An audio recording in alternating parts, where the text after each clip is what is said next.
capítulo 8, verso 1, que diz assim: portanto, agora nenhuma condenação há para os que estão em Cristo Jesus, que não andam segundo a carne, mas segundo o Espírito. Porque a lei do Espírito de vida em Cristo Jesus me livrou da lei do pecado e da morte.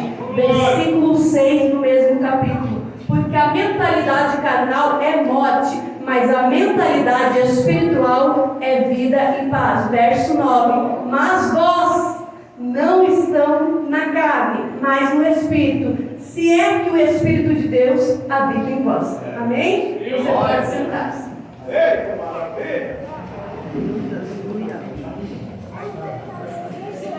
Paulo está conversando aqui com os cristãos em Roma.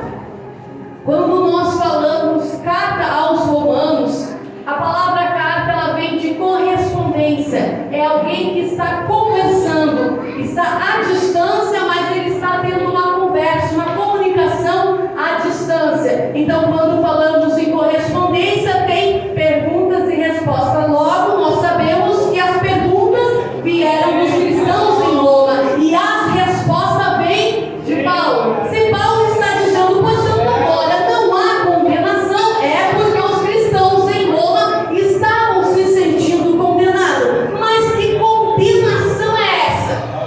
Paulo está dizendo, irmãos, nenhuma condenação há para quem está em Cristo Jesus. Porém, os cristãos de Roma estavam em Cristo Jesus? Eles estavam? Aleluia! Eles estavam. Por que foram condenados na arena?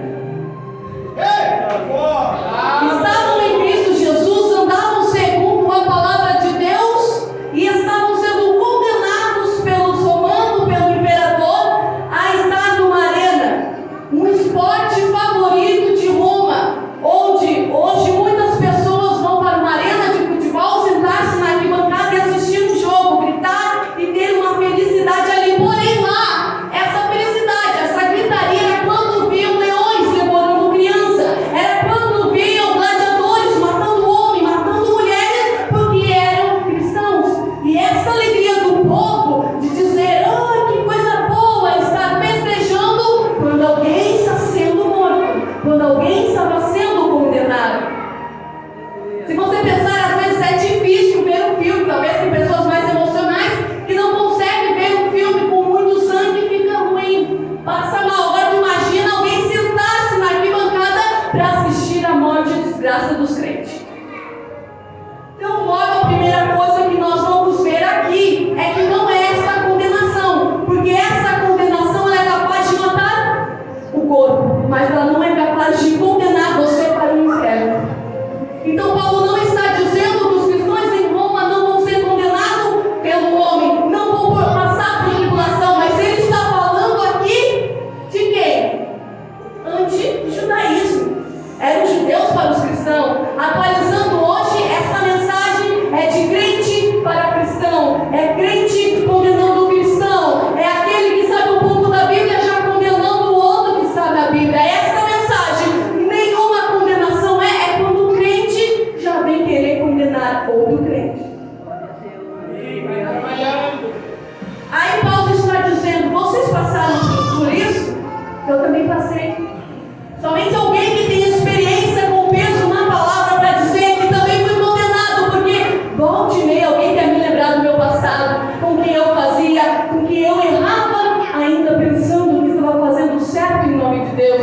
Sempre tinha alguém para dizer, mas quem é tu? Porém, Paulo aprendeu uma resposta, que eu não estava em Jesus, porque quando eu estou em Cristo, eu sou uma nova pessoa.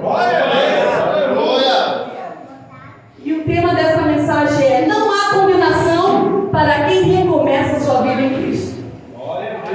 Não tem condenação para quando você recomeça a tua vida em Cristo. Não importa o que você fez antes, o que você fez depois, é o agora que ele está falando. Ele não está falando ser em Cristo, não é o que tu é. Ele está falando andar na visão de Cristo. Quando ele diz assim, não andam segundo a carne, está falando de andar. Somos condenados não quando falamos, somos condenados quando andamos. Falar e andar quer dizer trilhar uma jornada. Você vai em busca de algum caminho, algum objetivo. E ele está dizendo, somos condenados quando andamos. Onde você está andando? Porque quando falamos de Jesus é muito fácil. Agora ele está dizendo, andar segundo o Espírito. Andar é o que te move. Será que o que te move é a visão espiritual ou a visão carnal, desejos e consciência? Porque é muito diferente falar. O que ele está dizendo? Que era muito fácil para os fariseus, para os judeus, falarem da Bíblia. Eles já nasciam já sabendo da letra, sabendo da lei. Eles falavam, mas não andavam de acordo com ela.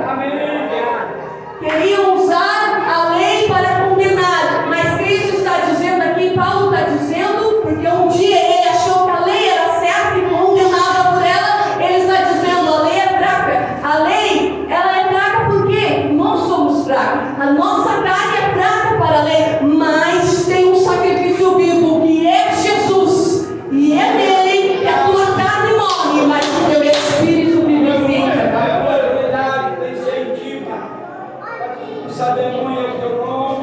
Paulo, quando está escrevendo para os romanos, provavelmente ele está na igreja de Coríntios. Ele quis ir lá e não pôde. Então a igreja de Coríntios é uma igreja que muito trouxe problema para Paulo e ele teve que permanecer lá um tempão. Então ele está na igreja de Coríntios, ele vai escrever para os cristãos da igreja de Gálatas e depois para os romanos. Então, Coríntios, Gálatas e Romanos vão ter três temáticas que é a mesma coisa. Ele está escrevendo no mesmo espírito. O que ele está dizendo? Ele está dizendo que a vida é no espírito e que a tua carne é a inclinação para o mal e a tua morte espiritual. Quem quer viver em Cristo tem que negar a sua natureza humana, as suas vontades. Como isso? Crucificando e ressuscitando Cristo em nossa vida.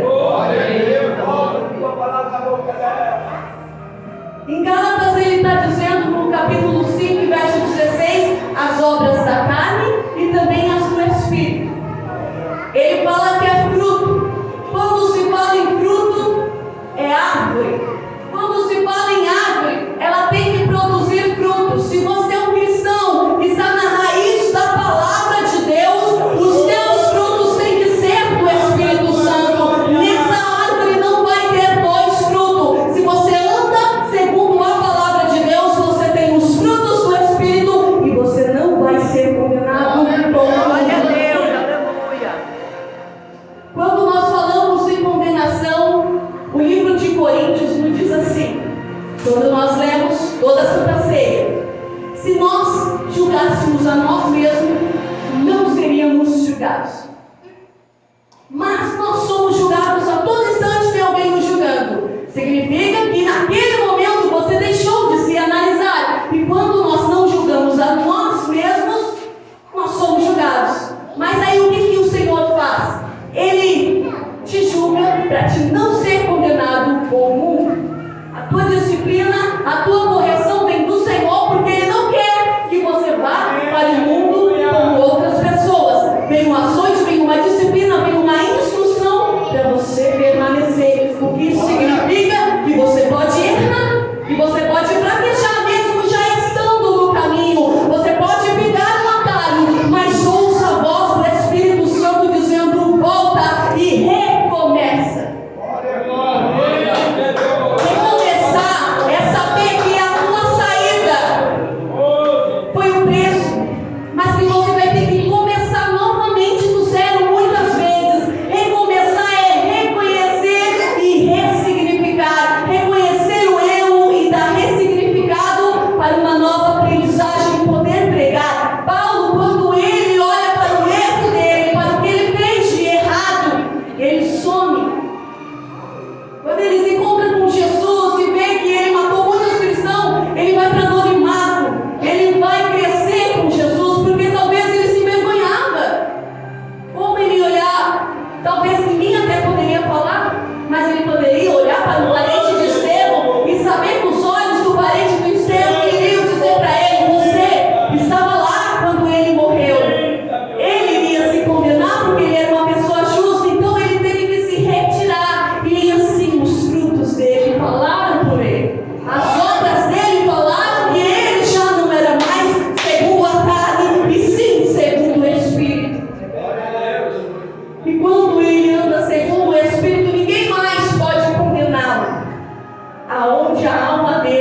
passar.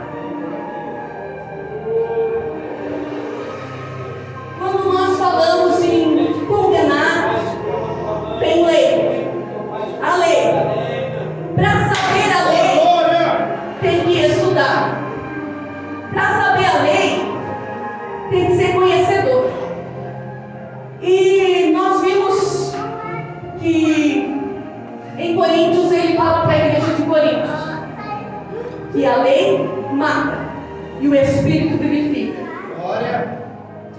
Paulo está dizendo para os romanos que nenhuma condenação há para quem está em Cristo, porque Cristo não condena, porque Cristo não mata. Quem mata é a lei. E agora ele está ministrando para os coríntios, dizendo que quem mata é a lei, mas o Espírito é vida. Glória a Deus, aleluia. Eu vou fazer uma pergunta aqui. O que é uma pessoa letrada? Uma pessoa letrada no teu entendimento, ela é mais do que uma pessoa alfabetizada? Quando a gente fala em letrado, o que vem na mente? Doutor? Inteligente? Quando a gente fala em letrado, em letra, nossa, a pessoa sabe. Agora eu vou fazer outra pergunta. O Carlos ainda não sabe ler. O Carlos é alfabetizado ou letrado? Letrado. Ele conhece as letras. Só para a gente entender que o alfabetizado é diferente do letrado. O que é preciso para te saber, para te ser uma pessoa letrada? É nascer numa sociedade letrada. Uma pessoa letrada, ela lê rótulos, ela lê imagem. Se você lê para um bebê e dá um livro para ele balbuciar no livro, está te interpretando que ali tem uma mensagem, ele é letrado. Dá uma Coca-Cola, a criança vai dizer Coca-Cola, não sabe ler, mas conheceu o rótulo. Ela leu imagem, isso é ser letrado. Para te ser letrado, só precisa conhecer as letras. Só precisa saber que o mundo tem letra. Agora, para eu ser alfabetizado, porque quando a gente fala em alfabetizado, a gente lembra do primeiro ano, aí parece que não é nada, mas o alfabetizado ele sabe mais do que o letrado. Porque alfabetizado precisou de uma professora, ou talvez alguém que tem um nível mais elevado de conhecimento que ele, e paciência, metodologia, para ensinar as funções da letra. Glória a Deus, aleluia. Trazendo no mundo espiritual, o letrado é só o que sabe a lei, mas não sabe o significado dela. No mundo de hoje, o letrado, ele sabe as letras, mas não sabe para que uso ela serve.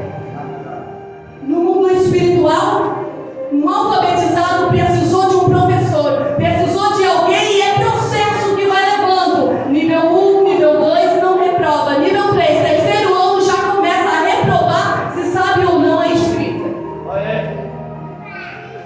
Hoje nós precisamos de cristão alfabetizado e letrado, aquele que sabe as letras e faz uso delas. Mas o que Paulo está dizendo aqui? Que eles só sabiam as letras, e saber as letras não edificavam, matavam. Paulo, quando sabiam as letras, matavam, mas no momento em que ele soube a letra, e ele teve um encontro com Jesus e se retirou, o Espírito Santo foi o professor dele e ensinou para ele dar significado. Jesus teve que vir porque os sacerdotes não sabiam as leis. A lei está dizendo que se você adulterar, morre. Mas Jesus disse que a lei se resume no amor. Se você tem amor, você não erra, porque o amor é Deus.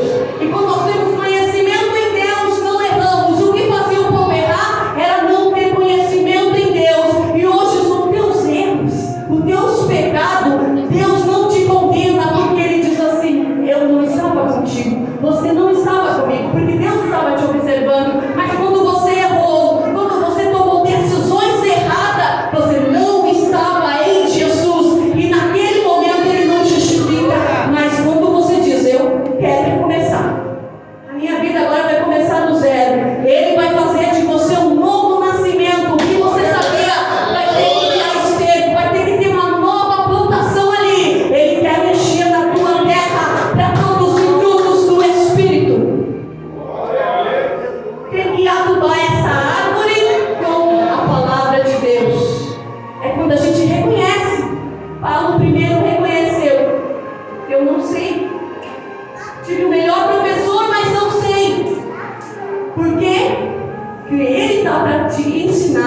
que Jesus tem para te ensinar vai além. É coisas que você não sabe, coisas que você não ouviu, é que o Espírito Santo tem para revelar. E para cada um, Deus tem um mistério diferente para revelar. Porque se tu olhar Pedro, ele teve uma revelação diferente. E Pedro negou, mas ele aceitou recomeçar. Pedro errou quando estava com Jesus. Foi só Jesus se afastar, ele errava. Foi só ele sentir que Jesus estava um pouquinho longe dele, ele já usava a espada. Mas quando ele teve um encontro com Jesus, o Espírito Santo fez morada na vida dele, não teve mais condenação para a vida dele. Glória a Deus, aleluia. Porque o inimigo, no teu começo, ele não quer falar nada. Mas quando você estiver num ponto inicial, num ponto já de partida, vai vir vozes para que você pare, para que você diga: não, realmente eu errei. Ele vai querer tentar parar a tua mente, mas nós lemos aqui que se a tua mentalidade é carnal, é morte. Quando você olhar para ti humano, tem que dizer: em mim há erros. Se não fosse Deus, aqui há erros. Mas quando há Deus na minha vida, a mentalidade é espiritual e ela traz vida e paz. E quando não tem condenação, você tem paz. Glória a Deus. Aleluia, meu Deus. Ei. Agora voltando sobre condenar. Já sabemos que para ter um pouquinho de lei, para saber de lei, tem que ouvir, tem que estudar, para conhecer as leis. Para te não errar, não é para condenar, é para te não errar. Que uma pessoa só letrada, ela não tem vida nas palavras, não vai ressuscitar, não vai profetizar no vale. Mas quando ela é alfabetizada pelo Espírito de Deus através da vida de alguém, olha aqui os romanos sendo alfabetizados espiritualmente através da vida de Paulo. Eles são uma nova criatura. Agora, quando nós falamos não há condenação, quando a gente fala condenação, é julgamento. Mateus 7,7. Não condeneis para que não sejais condenados. Não julgueis para que não sejais julgados. Agora tem uma palavra que falaram para Moisés: quem te pôs sobre juiz? Quem te pôs sobre juiz? Sempre que você estiver condenando alguém, você estiver julgando, responda para ti essa pergunta: quem me pôs sobre juiz? Quem me pôs sobre juiz? Só tem um tipo de pessoa que pode julgar. O juiz pode julgar, mas só tem um caso em que pessoas comuns da sociedade podem julgar e decidir o caso. Quando é? Júri popular. Quando aconteceu algo tão grande na sociedade, um assassinato que mexe com a sociedade, não é o juiz que julga. Vai para um júri popular e é pessoas comuns. Qual é o requisito? Não pode ser formado e nem está estudando em direito. Eles não querem ninguém que sabe a lei como um advogado. Eles querem alguém que julgue segundo a sua sociedade. O que tu achou desse crime na tua sociedade? Esse é o júri popular. Outra exigência: não pode ter problema na justiça. Então, para te julgar o caso do outro, você não pode ter problema. Não pode estar com problema lá na justiça. Terceiro, eles fazem uma chamada e analisam o teu perfil. E quando a carta chega, eles falam assim: ó, durante um ano você vai ficar na dependência da justiça e você vai julgar. Mas faça chuva, faça sol, só se tiver atestado médico. Não pode faltar, senão vai pagar 10 salários. Eu fui chamada para ser júri. Quando eu estava lá, veio essa palavra: quando que nós podemos julgar? Não julgueis para não ser julgado. Então quer dizer que a gente pode julgar segundo a reta da justiça de Deus, mas não foi para todos. Tu pode absolver uma pessoa com o teu voto, tu pode condenar. O condenado, o réu está ali na tua frente, ele não vai saber o voto. Eles vão sair, só vai ficar na tua frente para testemunhar. Ele vai falar dele e você vai com o teu conhecimento comum da sociedade, não é pela lei. E ali, o que nós podemos ver? A pessoa quando é condenada, a tristeza, o choro dos familiares que estão assistindo, que deixam ali condenado. Agora, a alegria de alguém que é absolvido, geralmente é crente. Os que foram absolvidos, todos eram convertidos lá. Eles sapateavam, davam glória e aleluia. Diziam obrigado, Senhor. O que isso representa? A felicidade de ser livre da condenação. Somente sabe o gosto desta felicidade quem estava sendo condenado e recebeu a absolvição. O que Paulo está dizendo para os romanos? Vocês foram condenados. A salvação não era para vocês. Vocês já estavam condenados. Mas agora sintam essa liberdade, essa felicidade, essa alegria que tem que manter em vocês, porque o Cristo, o juiz do juiz, ele tomou esse caso, ele pagou o preço, ele desceu. E a sociedade fez um crime horrível. Mataram o nosso Cristo. E ele deu a esperança para você. Através do sacrifício dele, hoje você não precisa mais carregar culpa. Hoje você não precisa mais carregar tristeza. Hoje você não precisa mais andar para frente e lembrar, fiz errado, vou voltar. Ele está dizendo, o meu filho já pagou o preço. O meu filho já sofreu na cruz, porque eu te libertei. Glória a Deus. Não há condenação, não existe mais. Ah, mas alguém vai me criticar, alguém vai falar. Quem é essa pessoa? Que poder você está dando para alguém que te julga, que te critica? Para dizer que você vai parar ou que você vai continuar? O poder que você tem que aceitar na tua vida são as palavras de Cristo. Toda vez que errarmos, confessarmos, recomeçarmos, não vai ter mais problema para as nossas vidas, porque nós vamos olhar a Bíblia através do Espírito Santo e saber que além do dia condenou, Cristo veio e deu liberdade. Tem um caso na Bíblia que é da mulher adúltera. Mulher sem identidade, mulher adúltera. Ela era conhecida pelo pecado, pelo erro dela. Chamavam ela pelo erro, não tinha nome, não tinha identidade. Denominavam ela como um erro da sociedade. E queriam matar. A lei estava ali, a lei diz que é para apedrejar. E o que o Espírito diz? Vida. Como? Ele diz assim, quem não tem pecado? Quem não tem pecado? Porque tem muitos erros. O maior conhecedor da lei era Jesus. E eles sabiam que eles estavam errando na lei deles. Mas perante a sociedade, a boa aparência mostrava que eles estavam certos. E Jesus disse, quem não tem pecado, que julga. Quem não tem pecado, que condena.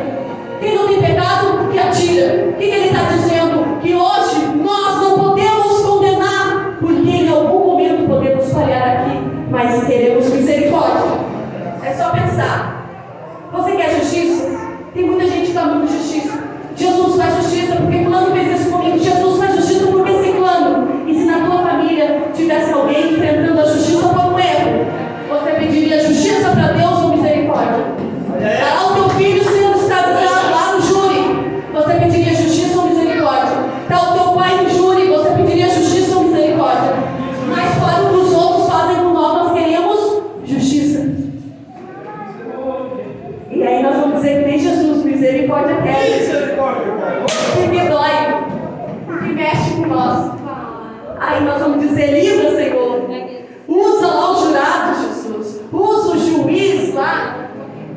Aí nós sabemos orar e pedir misericórdia. Então o que podemos aprender com essa palavra? Que nós não éramos dignos de herdar com Cristo. Não éramos dignos da salvação. E também não somos dignos de condenar o nosso irmão. E a mesma coisa você pensa quando alguém te condenar, quando alguém te criticar. Você não é digno. Não te deu o direito de juízo sobre a minha vida. A menos que essa pessoa seja o teu pastor. Aí já muda um pouco.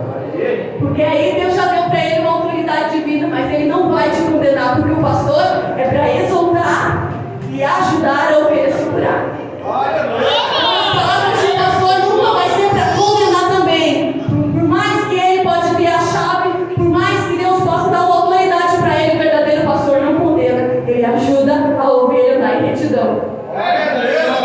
Agora, quando olhamos para nós, para os nossos erros, para os nossos fracassos, por que vamos nos envergonhar?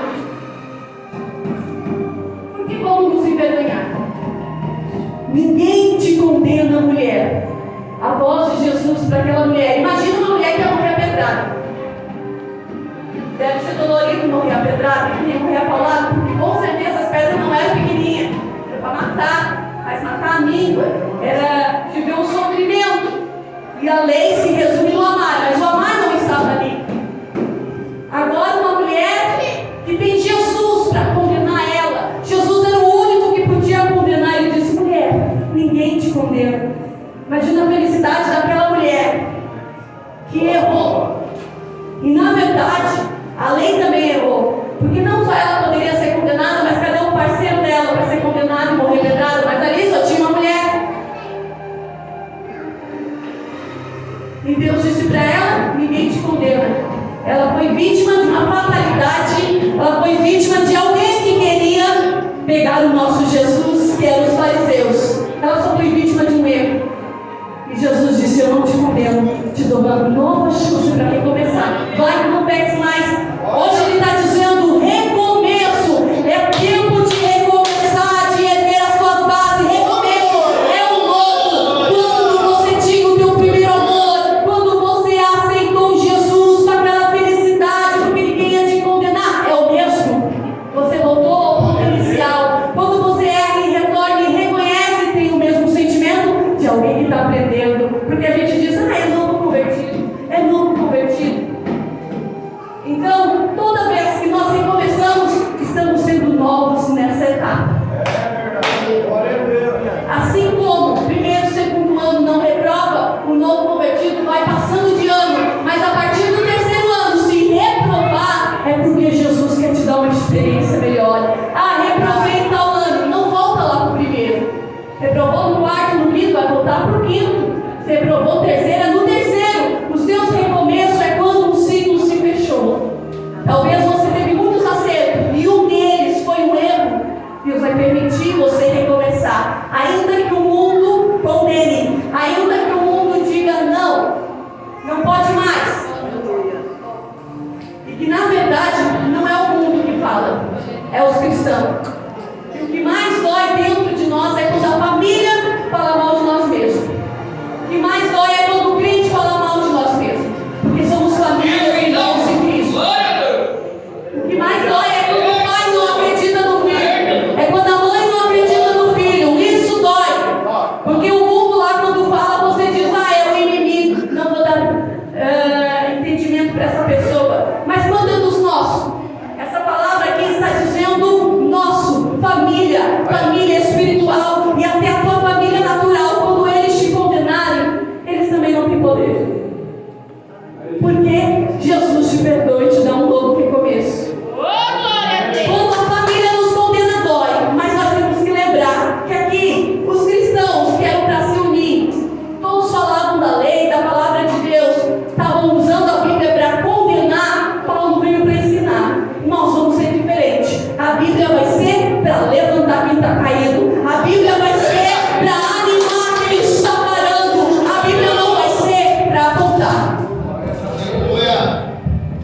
Paulo ensina os cristãos a ser diferentes, porque se você quer viver para Cristo, você tem que entender que a Bíblia é uma espada, mas é uma espada que é para ferir o inimigo, não a vida nossa e nem a do nosso irmão. E quando nós usamos a Bíblia para dizer: tu faz errado, está na Bíblia, para condenar e não ajudar, nós estamos pecando, nós estamos julgando que não é segundo o Espírito, mas segundo o teu entendimento.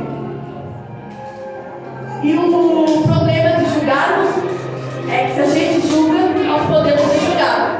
A mesma medida que a gente faz no outro, Deus vai permitir alguém para te medir. E vem aquela história: pesado foste na balança e fosse achado em falta.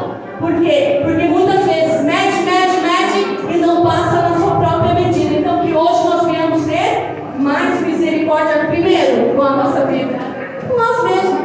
Tem mais misericórdia. Parar de nos julgarmos, parar de apontar os nossos erros, falar para nós mesmos: ei, Cristo não me condena mais. Eu já confessei. Cristo não está mais me condenando. O contrário de condenar é livrar.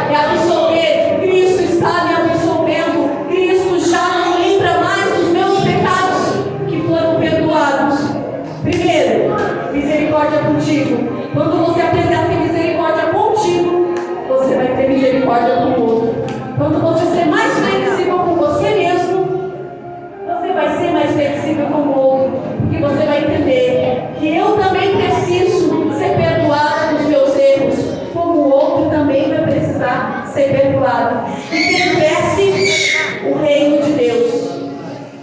Porque se olharmos, prisão não parou o cristão, o leão não parou o cristão, os gladiadores não pararam os cristãos, a morte de cruz não pararam os cristãos, mas hoje o que para o cristão são os próprios cristãos. Então que nós viemos ser